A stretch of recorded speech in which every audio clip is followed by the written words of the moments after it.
Hello दोस्तों, एक बार फिर से आप सभी का फाइनेंस स्कूल में स्वागत है। आज की इस वीडियो में हम बात करेंगे from here to financial happiness book के बारे में, जिसकी समरी आपको जिंदगी में एक बार जरूर सुननी चाहिए और हो सके तो इस किताब को एक बार अपनी जिंदगी में जरूर पढ़ें। मिलिए राहुल और अंकित से, जो कि बहुत ही अच्छे दोस्त हैं और ये दोनों सेम कंपनी में सेम सैलरी के साथ हाई पोस्ट में काम करते हैं। दोनों की लाइफ बहुत ही अच्छी चल रही होती है, पर एक दिन उनकी कंपनी में कुछ बहुत बड़ी प्रॉब्लम हो जाती है, जिसकी वजह से गवर्नमेंट इस कंपनी को सील कर देती है, जिससे कि अंकित और राहुल समेत सभी की नौकरी चली जाती है। अब ये दोनों कोई दूसरी नौकरी ढूंढ रहे होते हैं। नौकरी चले जाने के कारण अंकित की फाइनेंशियल कंडीशन बहुत ही खराब हो चुकी होती है। उसके पास इतने पैसे भी नहीं थे कि वो अपना और अपने परिवार का पेट तक पाल सके। इसलिए अंकित ने अपना घर चलाने के लिए किसी दूसरे दोस्त से कुछ पैसे उधार लिए, ताकि जब तक उसे कोई दूसरी नौकरी नहीं मिल जाती है तब तक उसका घर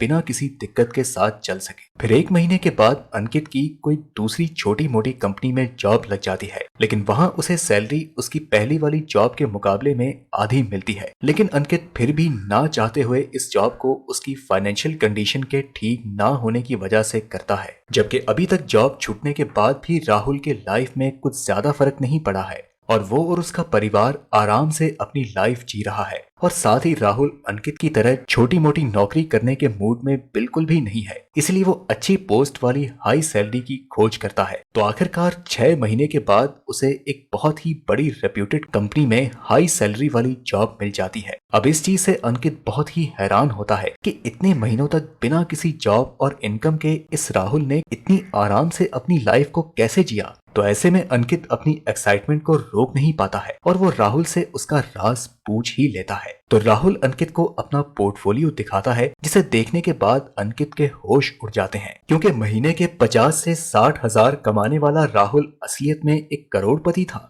अब हो सकता है कि आपके मन में भी बहुत से सवाल उठ रहे होंगे कि 50 से 60 हजार कमाने वाला साधारण सा व्यक्ति अमीर कैसे बन सकता है। तो इसका जवाब आपको इस वीडियो में कहीं भी मिल सकता है, इसलिए इस वीडियो को बिना स्किप किए एकदम अच्छे से अंत तक जरूर देखें। तो राहुल के सीक्रेट समझने के लिए आपको जोनाथन क्लेमेंट्स की book from here to financial happiness book से 4 लेसन्स बताने वाले हैं, जो कि आपकी भी फाइनेंशियल लाइफ को सुखद बनाने के साथ साथ आपको करोड़पति भी बना सकती है। तो आइए शुरू करते हैं।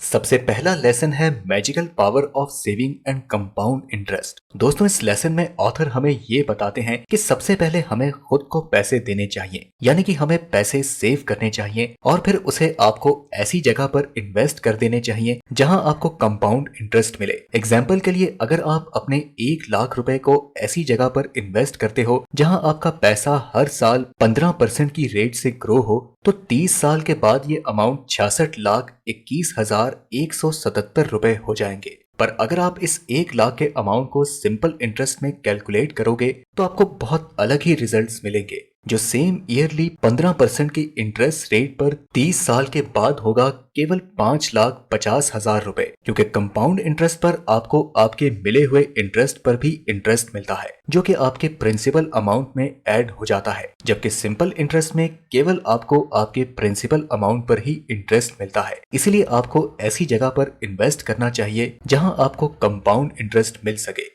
सेकेंड लेसन है वेयर टू इन्वेस्ट। हो सकता है कि अब आपके मन में ये क्वेश्चन आ रहा होगा कि हम कंपाउंडिंग का बेनिफिट उठाने के लिए कहां पर इन्वेस्ट करें। तो इसका जवाब है कि आप स्टॉक्स और म्यूचुअल फंड्स में इन्वेस्ट कर सकते हैं, क्योंकि स्टॉक मार्केट एक ऐसा प्लेटफॉर्म है जो कि कंपाउंडिंग की मदद से आपके पैसे को ग्रो तो करता ही है और साथ में आपको यहाँ से डिविडेंड्स भी मिलते हैं। एग्जाम्पल के लिए, अगर आपने 2002 में टाइटन कंपनी में 90,000 रुपए इन्वेस्ट किए होते तो आज इसकी वैल्यू 6.3 करोड़ रुपए होती। और आप यहाँ देख सकते हैं कि 8 जुलाई को टाइटन कंपनी का एक्स डिविडेंड डेट था। 20 साल पहले 90,000 रुपए इन्वेस्ट करने के हिसाब से आज आपको इस कंपनी से 2,25,000 रुपए का डिविडेंड मिलता, जो कि सीधा आपके बैंक अकाउंट में जाता। और आपको ये लाखों रुपए का डिविडेंड हर साल मिल रहा होता। पर एक बात का ध्यान रहे कि अगर बिना सीखे और बिना कुछ रिसर्च और एनालिसिस किए किसी भी अरे गरे स्टॉक्स में आप इन्वेस्ट करोगे तो आप अपने पैसों से हाथ धो सकते हो। इसीलिए ये बहुत ही जरूरी होता है कि आप पहले स्टॉक मार्केट को सीखें, फिर इसमें इन्वेस्टमेंट करना स्टार्ट करें। तो स्टॉक्स में इन्वेस्टमेंट करने के लिए आपको एक डीमैट अकाउंट चाहिए होगा, जिसका ओपनिंग लिंक आपको डिस्क्रिप्शन बॉक्स में मिल जाएगा। और अगर आपके पास इतना समय नहीं है कि आप स्टॉक मार्केट को सीख सकें,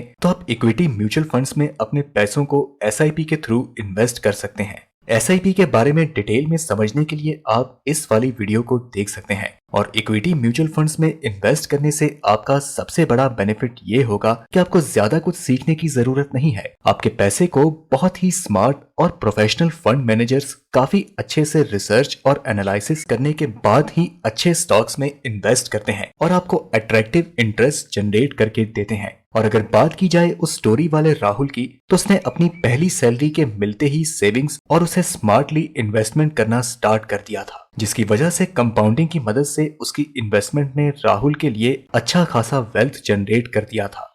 अब तीसरा लेसन है क्रिएट एन इमरजेंसी फंड। दोस्तों, किसी की भी लाइफ में कब कोई इमरजेंसी सिचुएशन आ जाए, इसके बारे में ठीक से कुछ नहीं कहा जा सकता। इसलिए हमारे लिए ये बहुत ही जरूरी हो जाता है कि हम पहले से ही इसे लड़ने के लिए तैयार हो जाएं। इमरजेंसी सिचुएशन का मतलब है कि अचानक आपके परिवार में किसी सदस्य का हॉस्पिटलाइज हो जाना या फिर आपकी जॉब का चले जाना, एटसेट्रा एटसेट्रा। खैर, हॉस्पिटलाइज जैसी सिचुएशन के लिए कई लोगों के पास हेल्थ इंश्योरेंस तो होता ही है, पर इस दुनिया में अधिकतर लोग जो जॉब करते हैं और जॉब करना ही जिनकी मेन इनकम सोर्स है, वो लोग रात में घर आने के बाद इस बात को लेकर चिंता तो जरूर करते हैं कि अगर कल को हमारी जॉब चली गई तो क्या होगा, फिर मैं और मेरी फैमिली सरवाइव कैसे करेगी। तो दोस्तों, किसी के भी जॉब का छूट जाना घर की कोई इक्विपमेंट्स का खराब हो जाने जैसी सिचुएशन नहीं है, जिसे जब चाहे रिपेयर करवा के ठीक करवा लिया जाता है। जब भी किसी इंसान की जॉब चली जाती है तो उसका घर का चलना काफी मुश्किल हो जाता है और किसी दूसरे जॉब को मिलने में कम से come on average 2,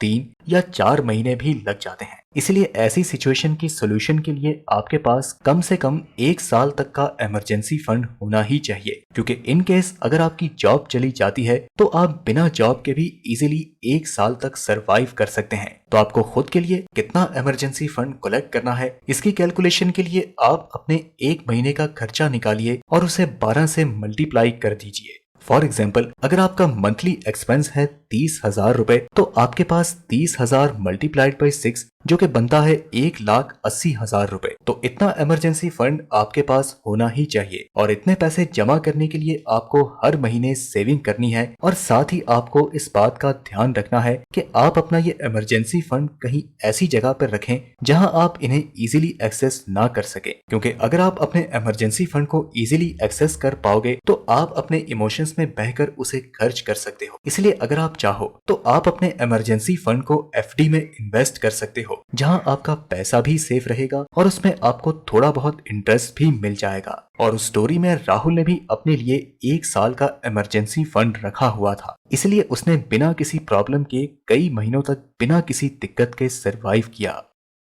lesson number 4, never keep डेब्ट ऑन योर क्रेडिट कार्ड। दोस्तों, बहुत से लोग ऐसे होते हैं जो अपने कई सारे छोटे मोटे शौक को पूरा करने के लिए अपने क्रेडिट कार्ड पे डिपेंडेंट रहते हैं और जब क्रेडिट कार्ड की बिल चुकाने की बारी आती है तो वो लेजी हो जाते हैं और कई बार तो वे नोटिस आने के बावजूद भी अपने क्रेडिट कार्ड के बिल्स को चुकाना भूल जाते हैं। और क्या आपको पता है कि ये क्रेडिट कार्ड वाले समय पर बिल्स ना चुकाने के कारण आपसे 20% या उससे भी ज्यादा का इंटरेस्ट चार्ज करते हैं। और दोस्तों, क्या आपको ये बात पता है कि अगर कंपाउंडिंग पॉजिटिव साइड वर्क करके आपको अमीर बना सकती है, पर ये क्रेडिट कार्ड के बिल समय पर ना चुकाने से जो इंटरेस्ट आपको देने होते हैं, इसकी वजह से कंपाउंडिंग नेगेटिव में वर्क करती है, जो आपको लिटरली बहुत गरीब भी बना सकती है। इसलिए क्रेडिट कार्ड का इस्तेमाल करने से बचें और अगर आप यूज करते हैं तो समय पर अपना बिल जरूर ही चुका दें, उसे बाकी बिल्कुल ना रखें। तो आप इन चारों लेसन्स को अच्छे से याद रखिएगा। और अगर आप फाइनेंशियल सक्सेस के बारे में डिटेल में जानना चाहते हैं तो मैं आपको रिकमेंड करूंगा कि आप इस बुक को पढ़ सकते हैं, जिसका बाइंग लिंक आपको डिस्क्रिप्शन बॉक्स में मिल ही जाएगा। तो दोस्तों, आई होप कि इस वीडियो से आपको वैल्यू मिली होगी। अगर आपको कुछ डाउट है तो आप कमेंट सेक्शन में पूछ सकते हैं। वीडियो पसंद आई तो इसे लाइक करें और अपने फ्रेंड्स और रिलेटिव्स के साथ भी शेयर करें और हमें अपना सपोर्ट दिखाने के लिए फाइनेंस स्कूल को सब्सक्राइब करके बेल आइकन को भी जरूर प्रेस कर दें। हम मिलते हैं आपसे फिर किसी अगली वीडियो में और यहाँ तक रुकने के लिए आपका सच्चे मन से बहुत बहुत धन्यवाद।